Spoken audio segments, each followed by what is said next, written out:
Здравейте, приятели, аз съм Тигъра и сега ще снимаме клипове на Майнкрафт. Сега ще ви покажа в моя мод.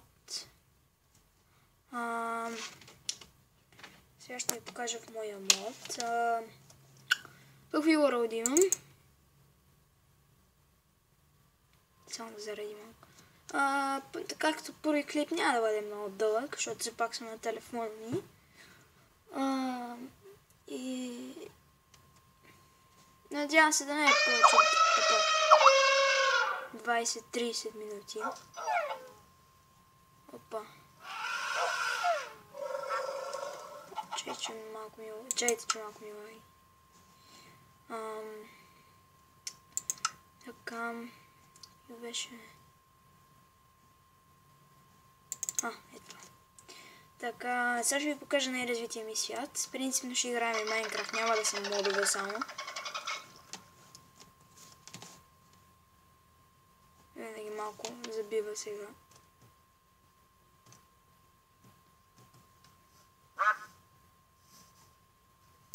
Май ми се оправи. Така, това е More Food, тук има на различни животни. Нали, трябва да ги опитомите, ако искате да не ви се махат. Нали, като сложите неопитомено животно, на другия ден то го няма. Както не мога да задържите от селото в реалния Майнкрафт, ако не го опитомите. Сега ще спретнем една малка битка. На Very Hard.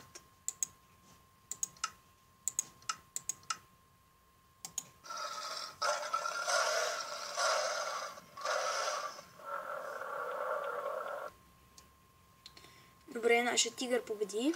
Вижда, има медальон. С него се опитомявам. Чрез него опитомявам тигъра. Никъде му давам храна. Ще съм взема малко пържоли.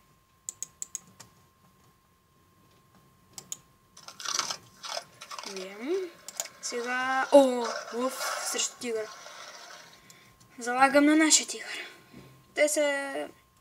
Нали, това, че сте си опитомили тигъра, не значи, че е по-силен. Нали, опитомен, не значи, че е по-силен от другите котки. Доста често ми се е случило опитомените ми котки да умират по време на битка. Искате ли да видите? Че има много мобове. Добре. Аз трябва да си взема нова мишка, защото това нещо не е много качествено. Да, добре да ви кажа. Също така мога да го фърляте с Q. Пак го яде, което е по-оригинално. Сега ще ви покажа другите ми животни. Тук са ми лъвовете.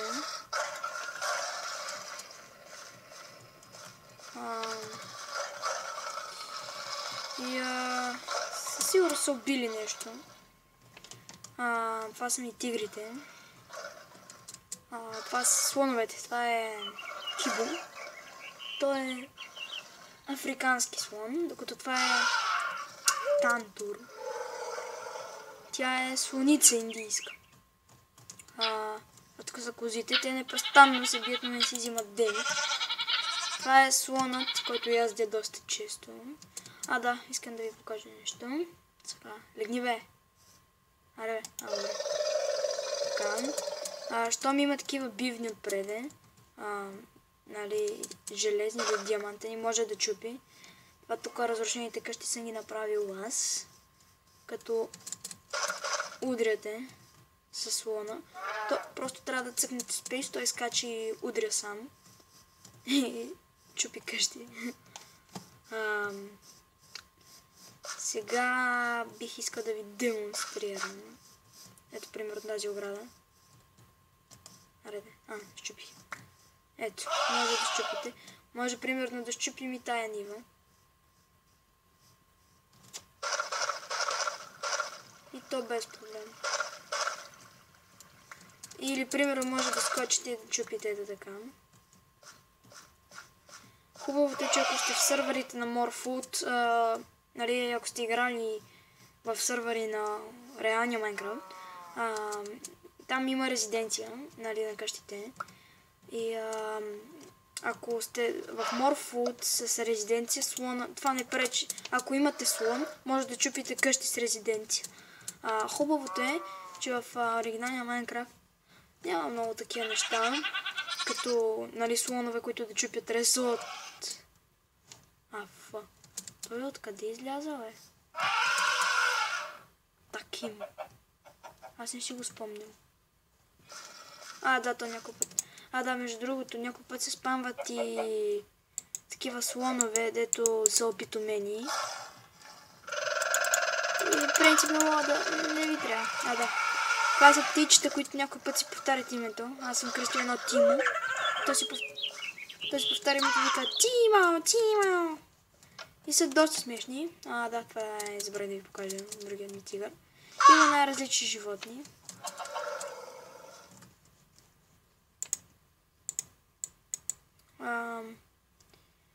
Те са най-различни. Има коне. Ето ги тук.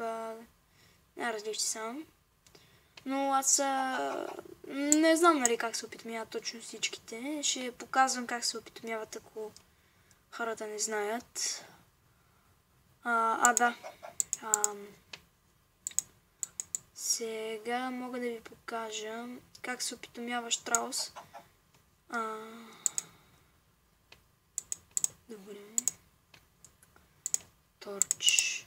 И аз ще махнах оградата. Така.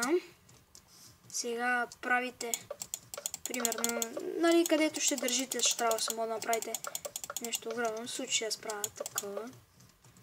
Може да им слагате дори шлемове, сега ще видите. Надявам се това да е яйце на щраус. Ако не... Каквото е. Чакай. Рибе. Така. Добре. Сега. Яйцето ще почне да трепери по едно време. Трябва да изчакате малко.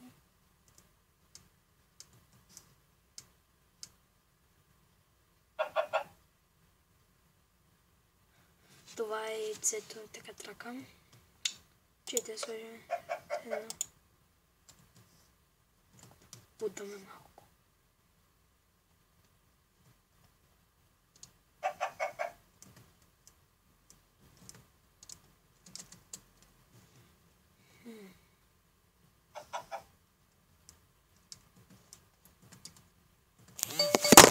Опа!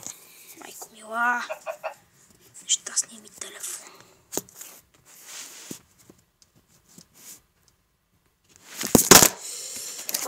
Shit.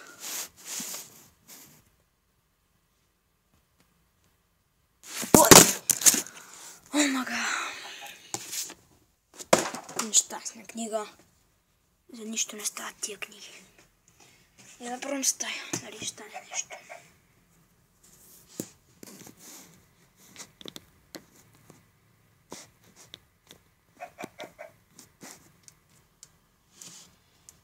Пак по-добре.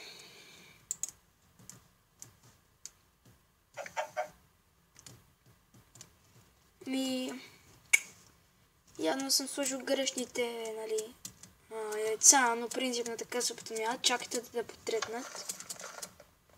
Не знам, що още ми го дава това. Да, забравя да ви покажа пантерите, леопардите. И ако се интересувате, сега ще ви покажа, един наш щраус.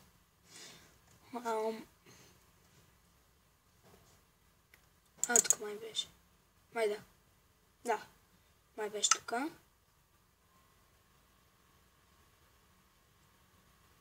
Или пък не. Да. Това е мамут, между другото. Да се създава на сняг. Седни. Седни, де. Айде, де.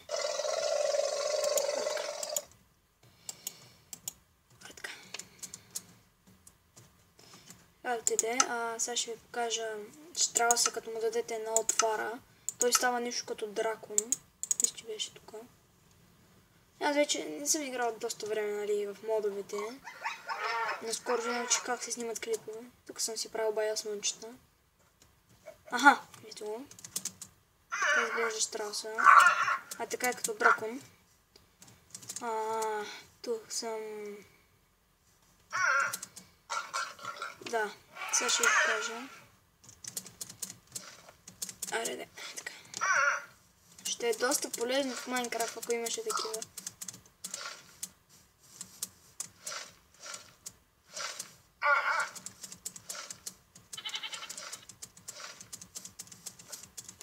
Той не може, нали, да лети на високо, така като Ендър Драгона, но пък може така на кратки разстояния, което пак е добре.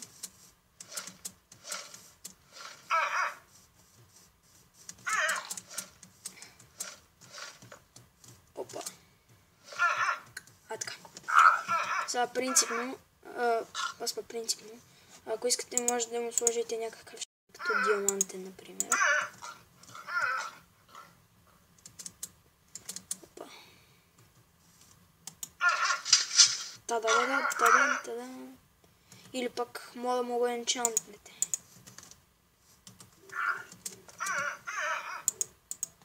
Enchanting table. Да, не го видях.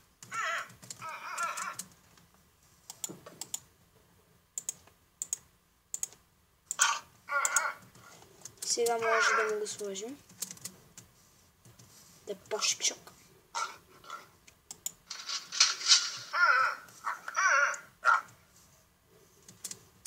Ето го обикновения шлем.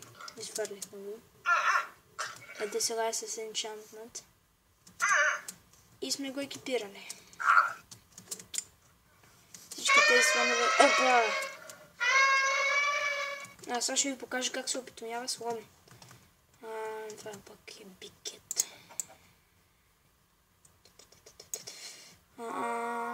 Слон. Ето. Така. Трябва да ви се падне малко слънче. Иначе голямо не мога да го опитомите. Ето. Взимате 5 торти и му ги давате. След което се кръщавате някакси. Аз просто така го кръстих. И чакате да порасне. След което цъкате тук. Взимате Elephant Garment. И му го слагате и може да го яздите. Да, това са отворите за Штраус. Да, като го опитомите, може да вземете въже. И си го водите. Ела бе.